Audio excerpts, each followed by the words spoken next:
BJP সরকার ক্ষমতায় আসার পর পশ্চিমবঙ্গের সমস্ত ক্যাজুয়াল অস্থায়ী চুক্তিভিত্তিক কর্মীরা আশার আলো দেখছেন। কারণ তৃণমূল সরকার বাজেট ঘোষণা করার পর পশ্চিমবঙ্গের অস্থায়ী চুক্তিভিত্তিক কর্মীদের নিয়ে বিজেপি দলনেতা ঠিক কি বলেছিলেন তা আপনারা দেখুন। বেকার বিরোধী বাজেট, চাকরির কোনো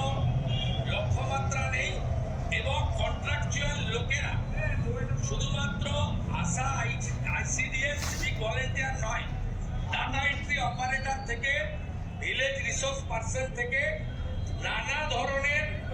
যারা কন্ট্রাকচুয়াল রয়েছে, থার্ড পার্টি কন্ট্রাকচুয়াল, পরিবহনের ড্রাইভার কন্ট্রাক্টর থেকে শুরু করে ওয়েবেলের মাধ্যমে নিযুক্ত লোকজন, তাদের জন্য কোনো সুনির্দিষ্ট প্রতিশ্রুতি নেই। যে প্রতিশ্রুতি আছে তাতে কেবলমাত্র লক্ষ্মী ভান্ডার ফেব্রুয়ারি মাসে কার্যকর করার কথা ছাড়া বাকি এই বাজেট